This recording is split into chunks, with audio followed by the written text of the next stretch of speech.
Lee Davis and Gwilym Roberts are the two IPs in a pod, and you are listening to a podcast on intellectual property brought to you by the Chartered Institute of Patent Attorneys.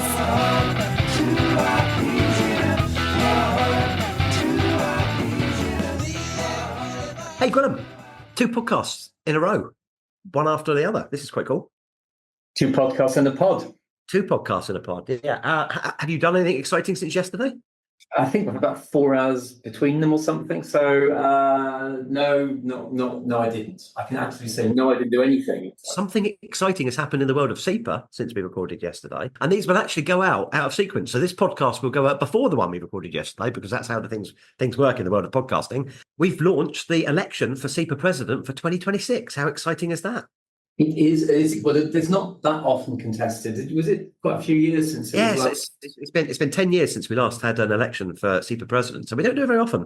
But as I keep saying, I think it's good. It's healthy to have an election. I think, SEPA's, in terms of the work that it does for its members, we've done all sorts of amazing things in the last few years. CPTPP, we've withstood a pandemic, we've navigated Brexit, we've helped our members through the launch of the UPC. So we're doing some really, really big stuff at the moment. So I think it's quite nice that the members get the opportunity to have a little think about who their next president will be and have a say in that. Nice. I think it's nice that people are fighting to get the job. That's also kind of a new thing. When are you going to do it, by the way?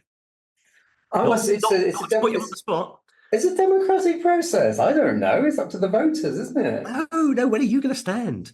I'm going to stand. I think I've got a couple of years in me of actually, learning the ropes. Still learning the ropes.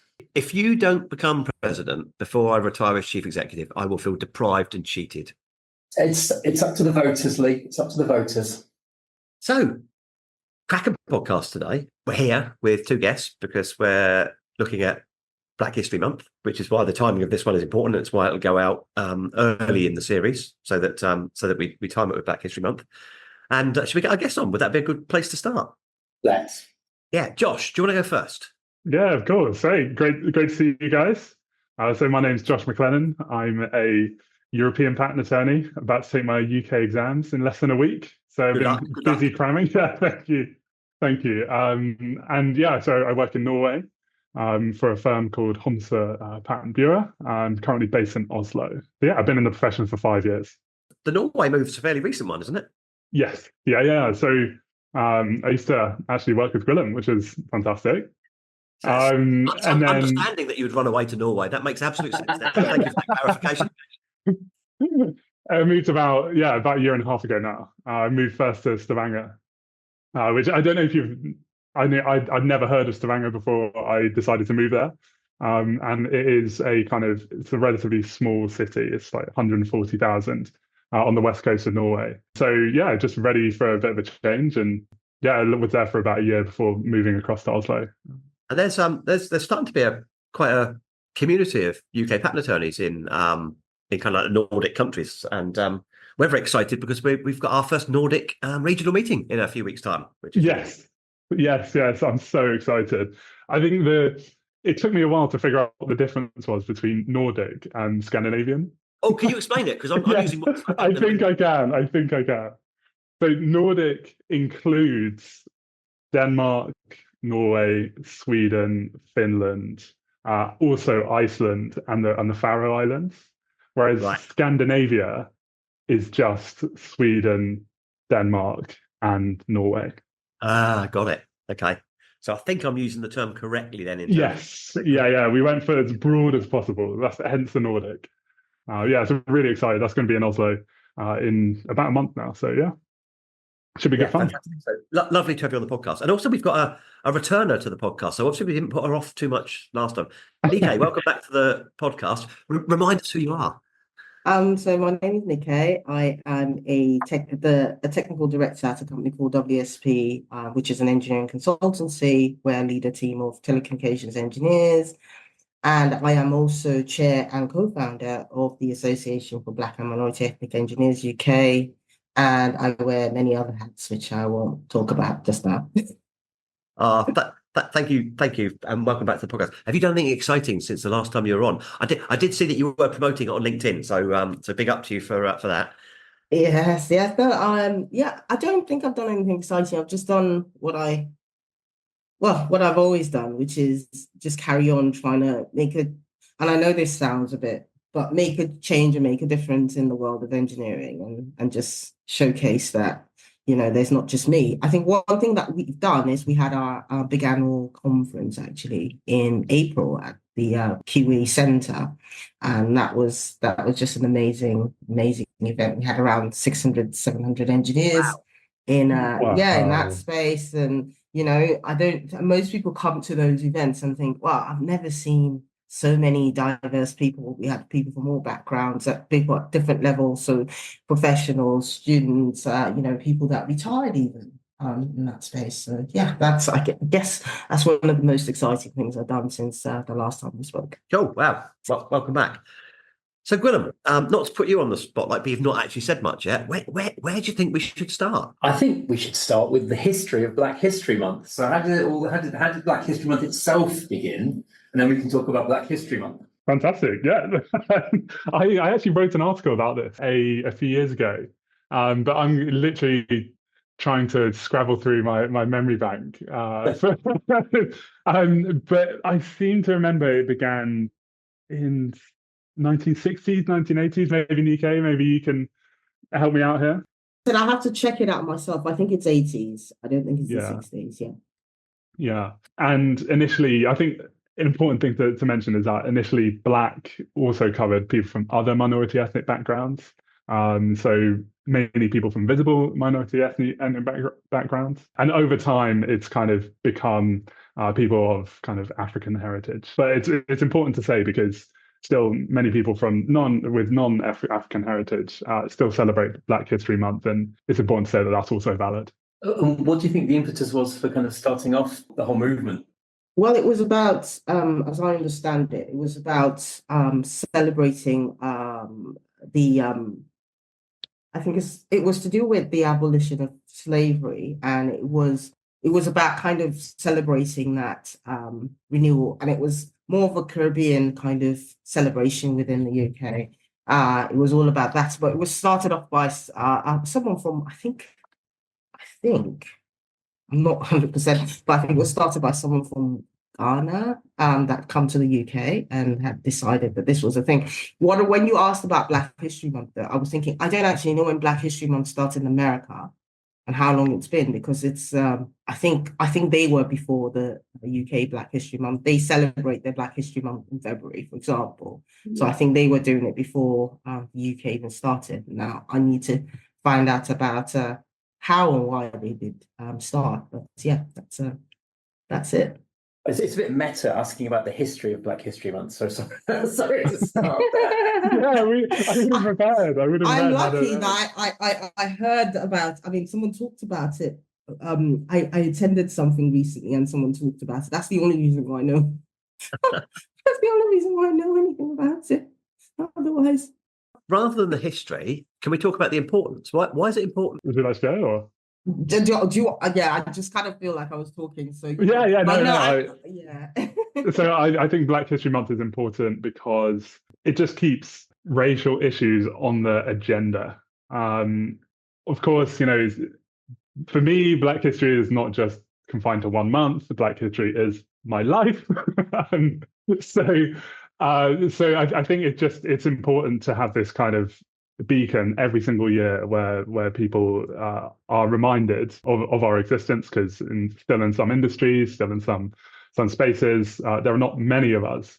I think it's changing. I think things have definitely improved over the past 20 years to some extent, but definitely from when my parents were younger, things have radically improved. But I think it's still important because we've still got so far to go. Still got so much police violence against people with African heritage in the UK, and that until that goes away and until things are truly equal, I think we'll still continue to need Black History Month. But I look forward to the day when we no longer need it, but I think it will continue for the rest of my life at least. Don't know what you guys think. Yeah, no, I have to agree. I think Black History Month is everybody's history, number one.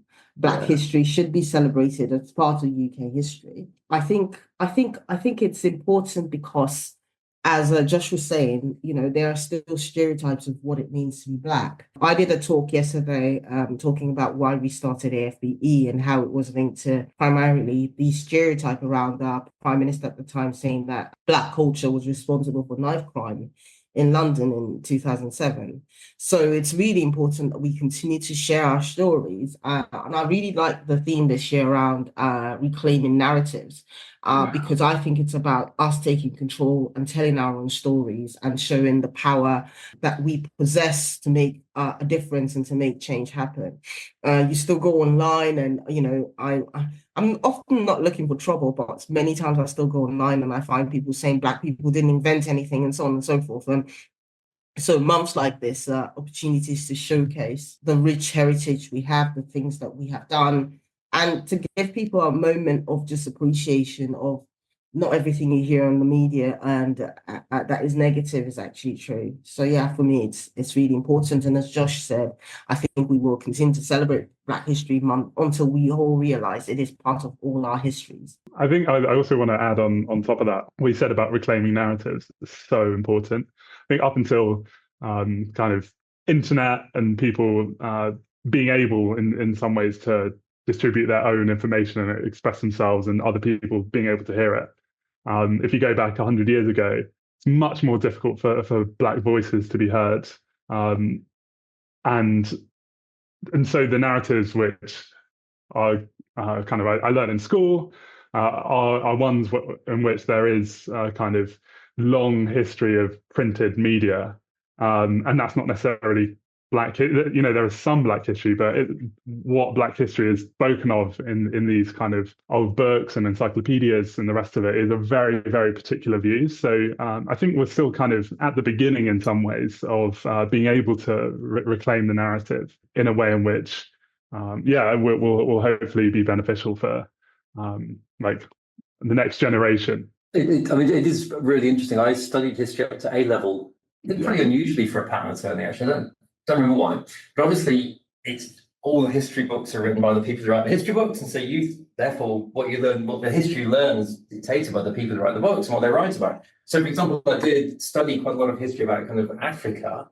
It was all from a complete white colonial perspective of who had a war with who in Africa, rather than anything about the actual history there. And so I can comfortably say I didn't learn anything about actual Black history at any point during it, because that's not what it was in the books. And so, as you say, the narrative controls what you learn.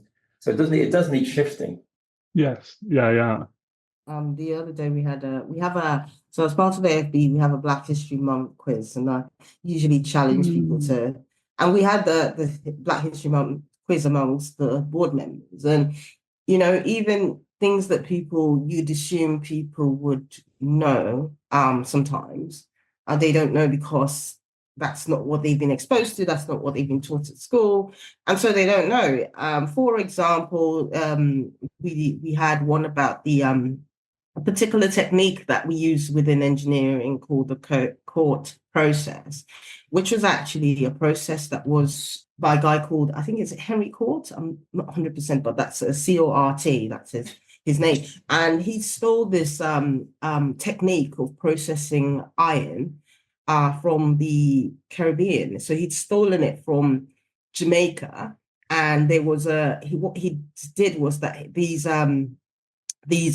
slaves in Jamaica at the time had brought this technique. They come from West Africa and had brought this technique, and they were using it to process the iron. And what he'd done is that he'd stolen that process, come to the UK, presented it as his own, patented it as its own, and it's still called the court process up until today. And up until, I think it was 2 years ago, there was an article in The Guardian that talks about what he actually did, which was steal that process, burn down the factory in Jamaica so that there was no record of what he had done, and presented it as his own. So, you will find out that those sort of things, one, it gives us a sense of a pride in what those people had to go through and what they had to, what they kind of created. They created all these processes and these things, and no one actually knew about it.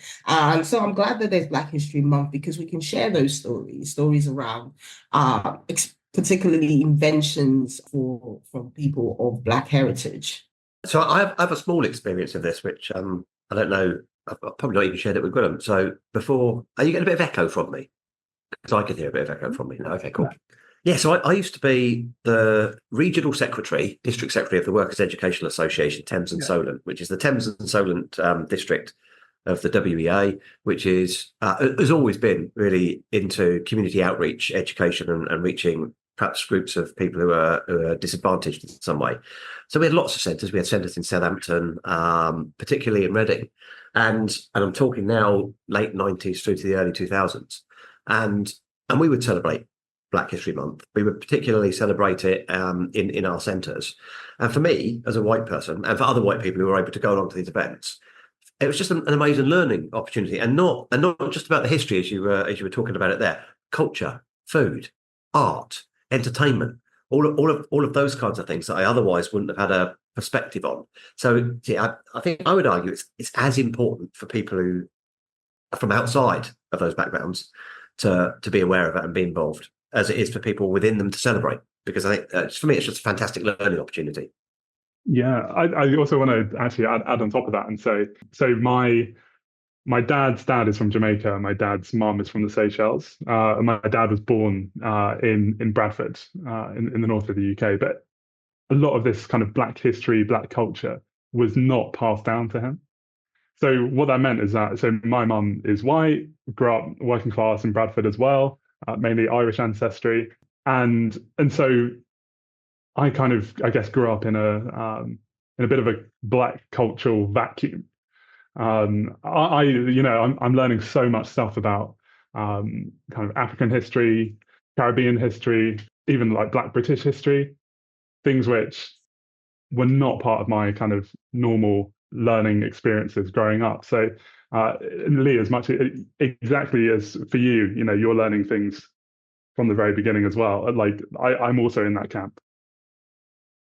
I think it's all of us, actually. I think that's the importance and beauty of Black History Month, actually, because I think it helps us reflect on those and actually learn. Because, for example, I only found out on QI that there was a state in Nigeria that had streetlights before most parts of the world. I found out on QI. I was quite embarrassed when I found out on QI.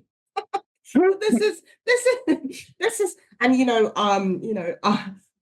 I kind of pride myself in I learn about things, I know about things, I read about things, but I didn't know. So I think we're all on that journey of learning, and regardless of how much you were exposed to your history and your background and stuff, I'm now kind of trying to do a family tree back, to find out who my ancestors were, and finding out actually some of my ancestors ended up in Haiti and so on, and I'm Nigerian, so you kind of think, okay, this is interesting. So I think the reason why I'm saying this is I think we're all kind of all on that journey of learning and finding out that we are one, we're all connected, and two, finding out the rich heritage where we've come from.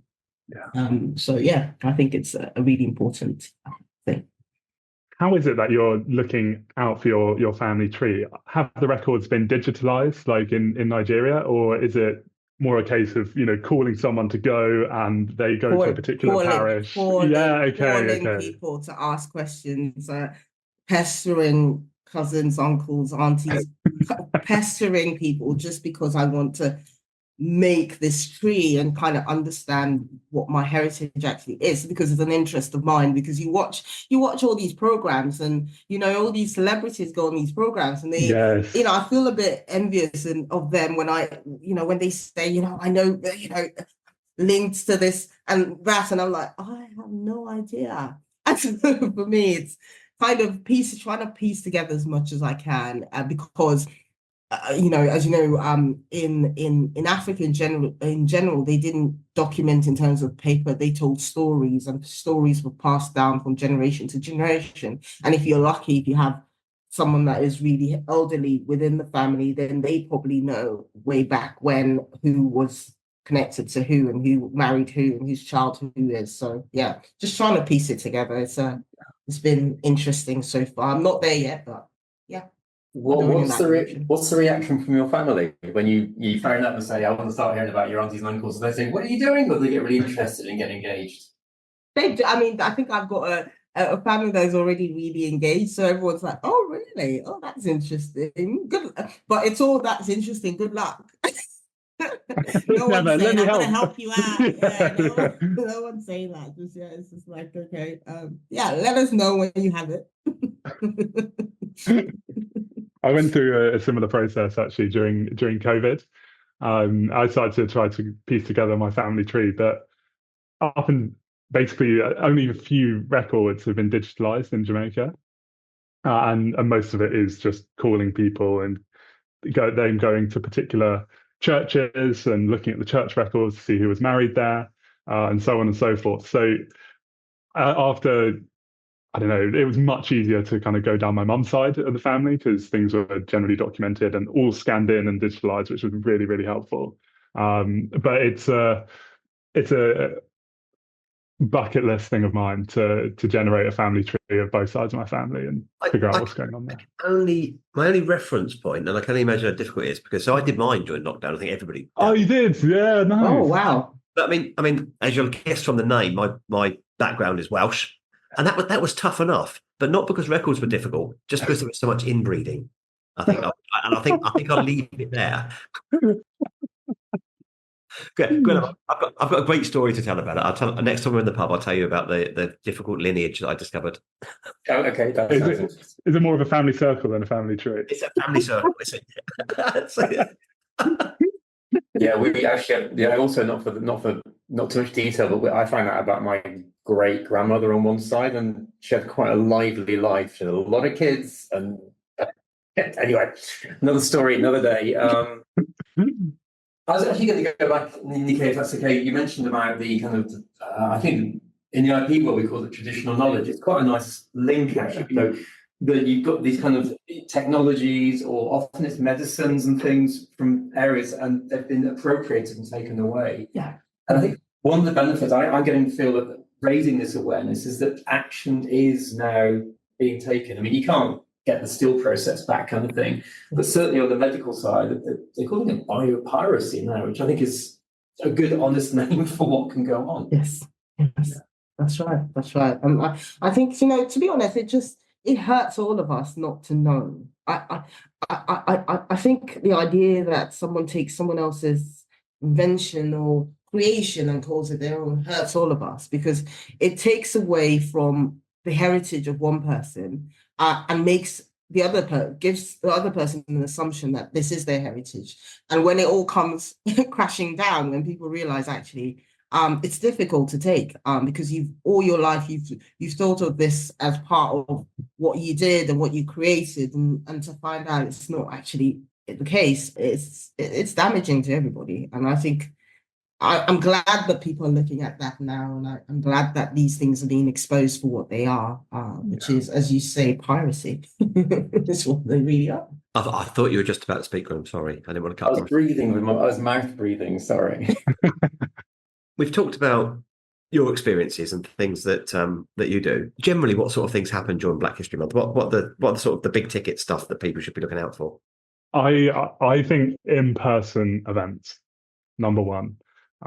Just so you can go and connect with other people who are interested. You meet allies, you meet also other people with African heritage as well. And to kind of, so last weekend here in Oslo, I went to a lecture by a British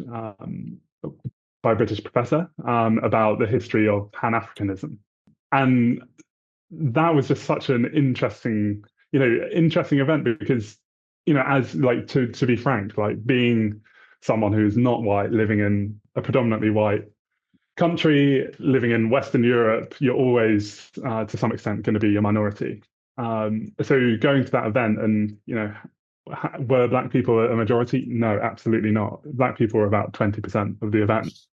But still, to see so many allies, and it just makes you feel more comfortable and like people care. So it's good to also connect with allies as well as like minority ethnic people. Yeah, what do you think, Mackie? I think quite the Yeah. same. I think in-person events are so important, but also this year we decided as AFBE that we were going to do a weekly series on different topics. So we had our first one on intersectionality, the second one on allyship.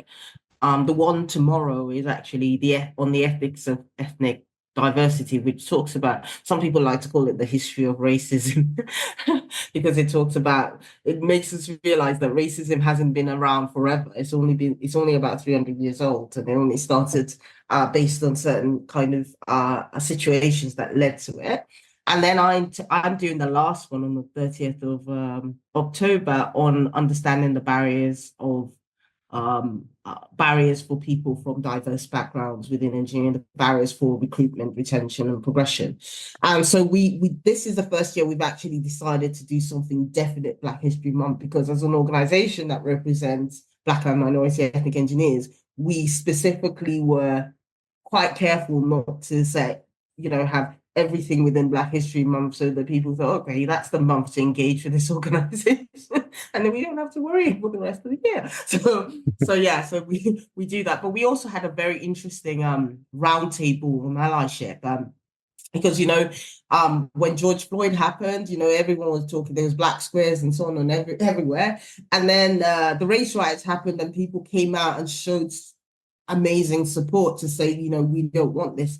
And then after that, everyone's kind of forgets about it until the next thing happens. And then everyone is, raising awareness. So we had this roundtable around how we can keep the momentum kind of going around these topics. And they're not just topics, they're part of things that we do on a day-to-day basis. So Ally, Ollie, co-founder of AFB, and also my brother, often says that allyship is a battle scar, not a badge. So understanding that and just keeping it kind of that conversation going all throughout the year is really important. But yeah, those events, there's also actually an event, we're taking a Black History Month into November.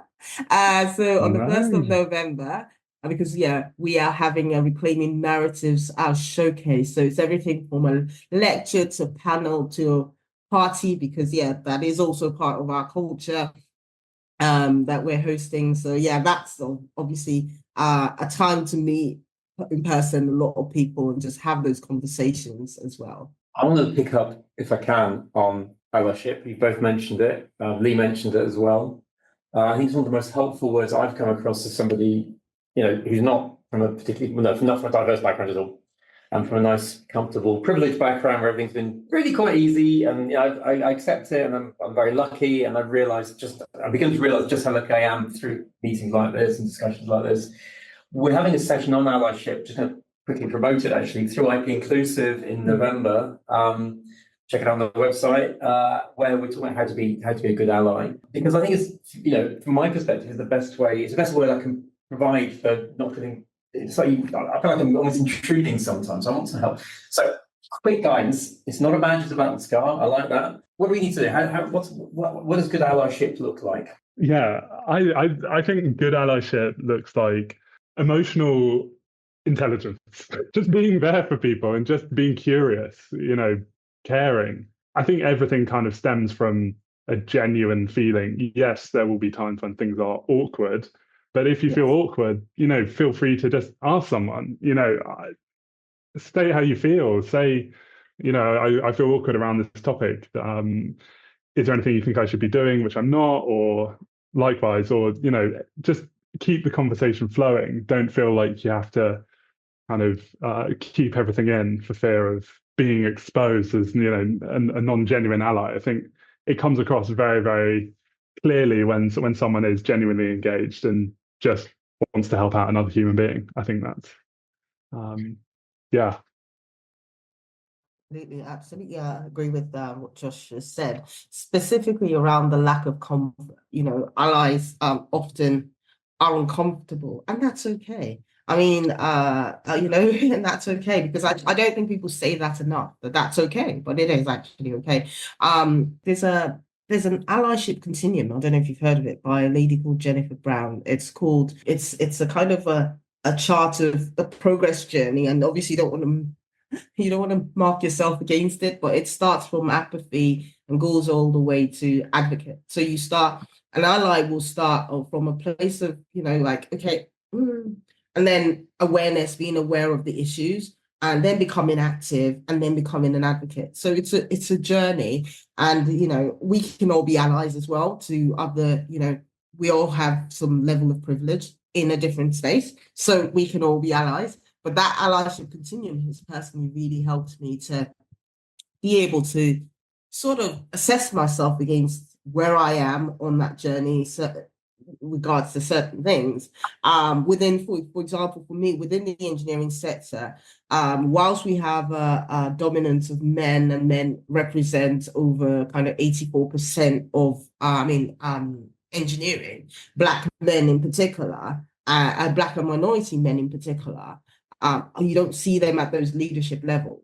And I see how the power play in meetings and so on, and how I have actually an advantage by being a female in that environment, and using my tools within my allyship toolkit to advocate in those environments is really important. So yeah, I encourage you, if you haven't heard of it before, I'm assuming you have, look it up. It's a really good one to start looking at, and mapping where you are in certain things. I think Willem's already doing it. I think he might be thinking about this being something we can weave into the allyship event we've got. Oh, yes. I'm also going to pretend I'd heard of the allyship. I could see your little cogs going inside your. Obviously, you'll all know about the allyship. So this is great for me. Thank you very much. I just wanted to add as well, this, as you're mentioning, Nikkei, on the allyship continuum, about what was stage 2? Was that kind of awareness? If you're not from a minority ethnic background, you can't be expected to have an intuitive understanding of all the issues from the get-go. Gaining this awareness requires, reading Black produced media, whether that's like particular books or Black films. Like, there's loads of like beautiful, fantastically directed African films from Senegal from the 1960s. There's all sorts of information out there, and it's not that you need to read and watch absolutely everything. Just see what appeals to you. What do you find interesting? What's your kind of your easy way in, to some extent, and also being kind of critical about what it is that you're digesting. Is it this person's from a minority ethnic background, but they're actually quite privileged in other ways. Are they all from the UK, but from a minority ethnic background? I think just having a kind of making sure that what you're digesting is as diverse as possible. I think that can also be useful for gaining perspectives into kind of different people's experiences as a person from a minority ethnic background in the UK, but also kind of, or a non-white background worldwide, because white people are the minority in the world. That's something in Western Europe we forget. It's amazing when these sort of ideas can pop up. So I listen to a podcast, Rest is History, and at the moment it's discussing the French Revolution. And the one I listened to yesterday was about the kind of the creation of the guillotine. Just so that's the context. And then deep in the discussion, the hosts are talking about the rights of man, the rights to freedom, and all these kinds of things. And then I learned that there was a big movement during the French Revolution to move away from slavery, because that obviously spoke against the rights of man, and instead to abolish the death penalty, and instead to use people who would otherwise be subject to the death penalty as, if you like, the replacement for slave labor, which that conversation was happening in the 1770s, 1780s. Yeah. I just found that fascinating, that it was that deep rooted in history. You might find an interesting book. It's a well-known book. It's called The Black Jacobins by C.L.R. James, and it's all about the Haitian Revolution, which was also occurring at the same time. And that's very much about the kind of the interplay between the royalists and the Republicans in France, and how they were backing different groups in Haiti, which was a slave-led rebellion, which was ultimately successful. But you might find that interesting, because that links very, very much to what you're saying. I think it's this the French Revolution, so many very, very interesting ideas which seem so forward thinking, but how many of them really got implemented? It's things like I think was it splitting the day into 10 hours and having 100 minutes in each hour, but of course the duration of the minute is different to hour minute. Just absolutely bizarre ideas, but it just shows I guess the creativity on their part. No, I guess maybe because I am unlike Gwilym, I didn't study history at school. I wasn't particularly turned on at school. I left as early as I could, 15, to start working on a building site. Yeah. So history is something that came late to me, and I have an inexhaustible capacity for it. And I find it extraordinary how most of the conversations we have now around all sorts of issues, race and others, have just been played out through history over and over and over. Yes. One thing I really like about learning, particularly about 17th, 18th, 19th century history, particularly when it comes to racism and slavery, is just how we look back and we think, everyone was just comfortable with slavery. They just had no idea what was going on. They just thought black people were animals, it's just how it was. Well, no, that's actually not the case. The majority of people probably did not support slavery in any way whatsoever. It was only in the interests of very few industrialists who saw a business opportunity, and the philosophy was designed to match that and to provide some justification so people didn't feel so bad.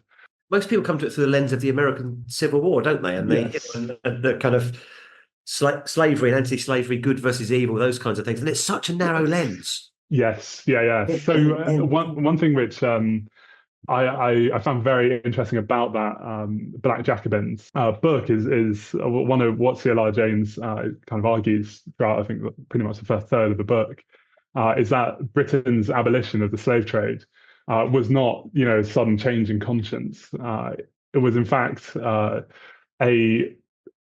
specifically designed piece of policy to hobble France in its exploitation of its colonies in the Caribbean.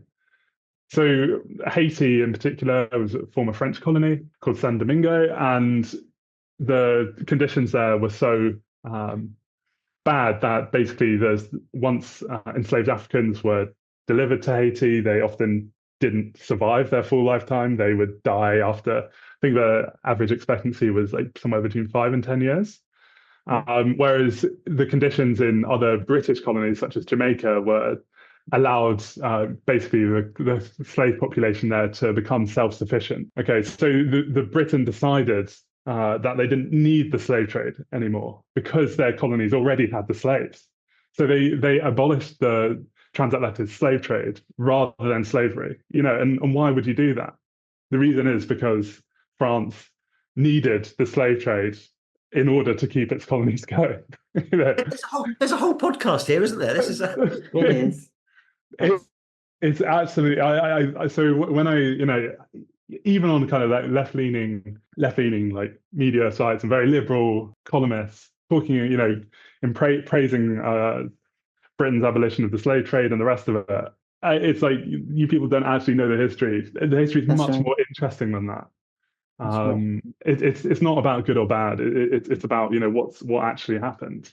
I really like that last statement. It's not about good or bad. It's about what really happened, and I think that's often missed when people talk about the history of race. I think that's often missed. I don't know if you've heard of is it Crania Americana? It's a thing that it was called the age of scientific racism, and how they had studied, according to them, they had studied the black people's brain, and they had worked out that these people don't have the capacity to revenge on what had happened to them. They didn't have the capacity to take revenge on what had happened to them. So even the people that were supporting the abolition of slavery, that was one of their arguments to say, actually, you know, these people are not that clever. They're not going to come back and do anything. So this is a good argument to for the abolition. Kind of think, well, bizarre. even It's that in absolutely itself, bizarre. even that in itself is a problem, isn't it? But that was one of their arguments. You kind of think. So this is one of these podcasts where we could literally go on forever. I mean, I'm so fascinated by all of this that we'll probably have to do another one, I think. But Gwyneth knows that one of my jobs is timekeeper, and I'm conscious that time's much on. And yeah, of course. apologies for not kind of surfacing this in advance, because these kind of thoughts develop in my head as I'm going along. But I kind of want to take us to the current day, if I can, and this might be quite difficult, so apologies if it is, but I think I need to do it. Yeah. So my first exposure to thinking seriously about race and racism was probably in the 80s with the National Front and being on marches against the National Front and those kinds of things. And it was fairly easy to spot an aggressive racist back in those days. They didn't have a lot of hair. They wore very tight jeans. They didn't beat their boots. So I know that's a gross generalization, and that, you know, I had lots of skinhead friends who were the nicest people you could ever wish to meet. But generally, when you went on these marches, it was kind of obvious who was who. And then it felt like we had dealt with it. It felt, you know, we went through the 90s, and I know it's never been a panacea. I know it's never been perfect. I know that from the experiences of the staff here I've spoken to. But it felt like that kind of real polarized racism had gone. But it feels like we're back there. How do you guys feel about where we are now? Can I ask that? Is that fair? Yeah, absolutely. Nikkei, would you like to go first? Well, how do I feel? I to be honest, I'm not surprised. Because I kind of think that we haven't really dealt with the root causes of it. Comes out from time to time because it's always there in the background. I think the assumption that racism is kind of just covert now and it's not overt is not the right assumption, because if people are given the opportunity, as we saw during the race riots, then they will actually show what they actually think. So I think this is a problem that is not going to just disappear until we face it head on.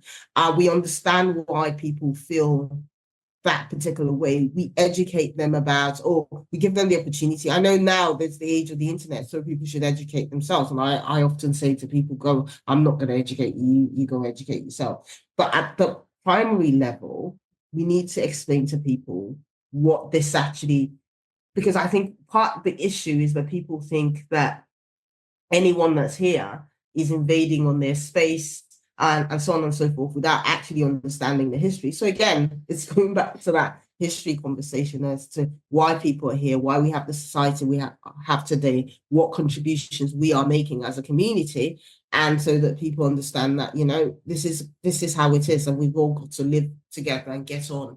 But until we agree, obviously there was a report about the no systemic racism by the government a few years ago.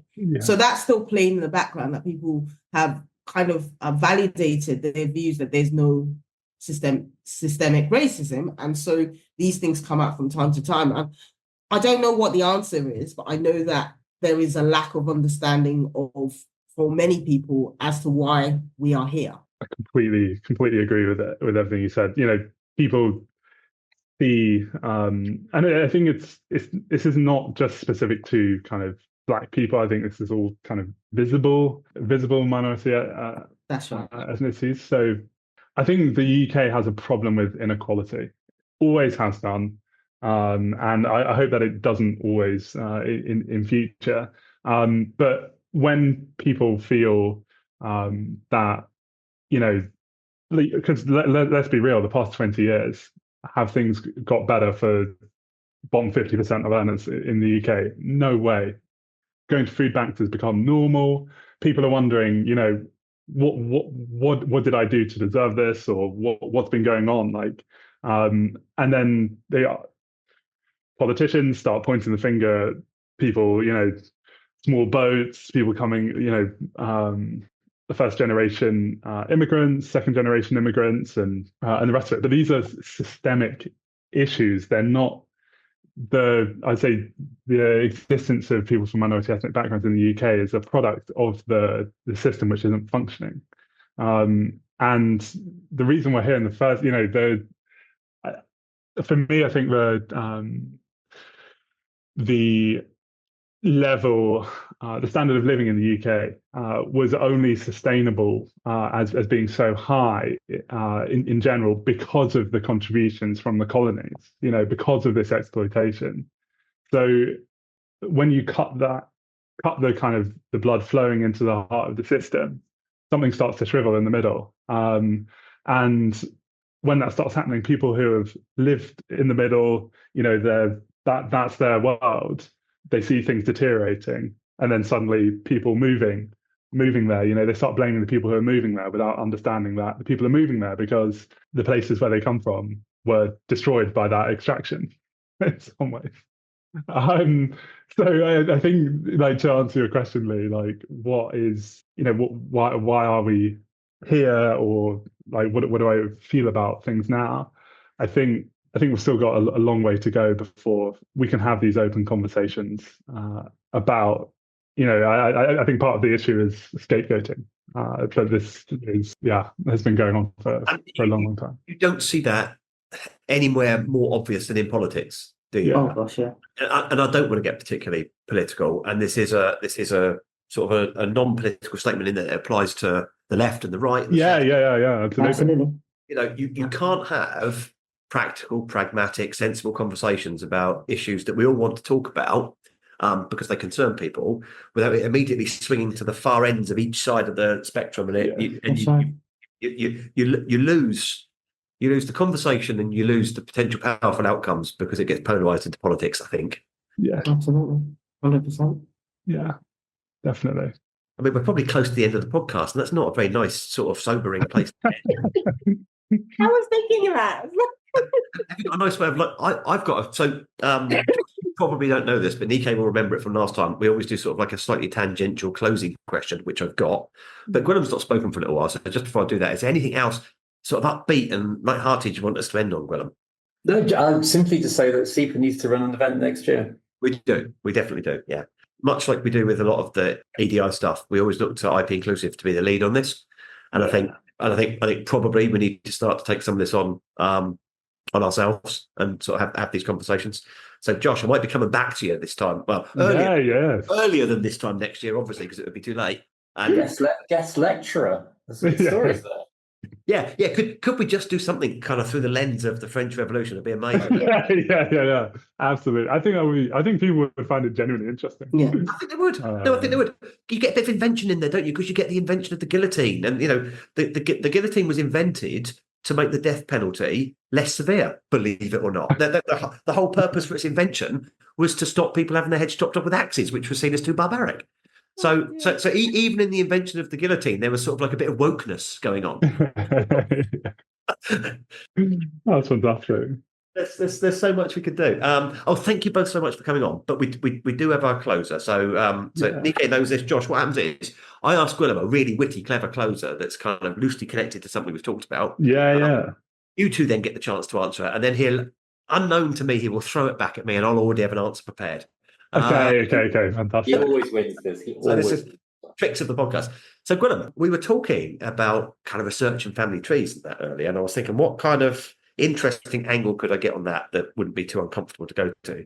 So, if you were researching your family tree, is there a person in history who you would really love to find in it? So, who would you like to find as a distant relative? That is a jolly good question, and I'm going to say Beethoven. Oh, what? Oh, is this just? What were you looking for? I never know what you're looking for. You're going to was he a great bass player? No, I love music, and I just would love to find out that I was a. So in fact, I'm going to say I am from now on. Just find out. No one can disprove it. There's only from Beethoven. There we go. So go on then, Josh. That's a really, really difficult question to come out with. I remember watching Who Do You Think You Are, and it was with Danny Dyer. And he found out he was related to Henry VIII. And so I thought that would be really cool. That would be interesting. I'm also reading the Wolf Hall trilogy at the moment. I'm just on the last book. So Henry VIII has been on my mind recently. I'm not saying he's a great guy, obviously the history of his wives and the rest of it. But when I think unexpected person in your family tree, I think Henry VIII. That's just what came to mind. Good for a pub conversation. That's what you need, isn't it? Yes. I'm sure he is. No, he wasn't very prodigious when it came to output, was he? So he might not appear in that many people's family trees. Well, that's true. Oh, yeah. Very true. Let me say he actually was, but just illegitimate. Illegitimately, yeah, that's true. Yeah, the various Fitzes through history. Yeah. Nikkei, you've done a lot of research. You're going to have people, aren't you? You're going to found. Yeah, no. So for me, it's two people. There's two people. Am I allowed to have two? Yeah, of course you are. Okay. So the first one is a warrior queen in northern Nigeria called Queen Amina, and she reigned in around 1576 to about 1610, and at a time when it was war is definitely still today male dominated. And she made so many conquests and she captured so many lands and did so many amazing things. So I often see myself through her, like, wouldn't it be nice to have some sort of link to that sort of heritage of a strong, a woman that did so many amazing things and built so many amazing cities. And then the second person is I was watching Netflix, and there is, people have heard of, obviously, most people have heard of Afrobeats today, and they've heard of Afrobeats, which is Fela Anikulapo Kuti, who started it. But I would love to have been his mum, who was actually the first. She was born into a family where her dad had refused to accept that a woman's place wasn't in education, and she'd actually studied to become a teacher. She'd come to the UK, come back to Nigeria, and had decided to help the local women to make a difference. And there's a Netflix movie on her. So if you're interested, you might want to have a look. And she kind of, they were so much women, the market women were kind of being taxed by the government, and there was just so much politics around it. It was also linked to the British rule and the requirements for taxes. And she was able to dethrone the king because they were kind of being oppressive to the women. So again, that might be a closer. I've looked so far, I haven't found them in my family tree. It would be nice to find someone like that in the family tree somewhere. But there's no point asking me because I can't beat any of this stuff. Lee, you've got something up your sleeve. Come on, what is it? Well, so I'm going to have two, if that's okay. So the first one is my nan, my mad Welsh nan, always used to tell me, and I don't know why, because he isn't Welsh, that we were related to George Stephenson, sort of the sort of engineer, kind of builder of the rocket, and all of those kinds of things. I've not been able to find any trace of that whatsoever in my research. But I have no idea where she would have got the story from otherwise. That's got to be a story that's come through the family somewhere. So I've not been able to determine that it's true, but nor have I been able to determine that it's not true. So I would love to find that it was true, because that would be great, particularly from an IP perspective, wouldn't it? The other one, though, and this is, so my interest in history comes from growing up in Portsmouth, and Portsmouth being an early Anglo-Saxon settlement, and kind of all the place names been around that. So I have my first interest in history was the Dark Ages, kind of like the post-Roman, pre-Norman period, which we know nothing about. There's not written about much, apart from kind of one or two writers. So I would like to find the Venerable Bede as one of kind of my not descendants, are they? I'll make him after me. People who came before me. Ancestors, that's the word. Antecedents. My brain's gone, because even getting to that point was too taxing for. But yeah, the Venerable Bede, 700s, 730s, something like that. So yeah, would have known enough about the Dark Ages to fill in all the bits I'm missing. Oh, thank you both so much for coming on. It's been I could have just kept going forever. This has been an absolute delight. Gwilym, I will see you on the next one. But before we go, we just need to remind anyone who's listening to this, who's been interested in it, and why wouldn't you be? Because it's been amazing. Just leave us a little review, and then other people will find the podcast, and we'll get a bigger audience, which is what we want to do. So thanks. Bye now. Lovely. Yeah, see you later. Thank you.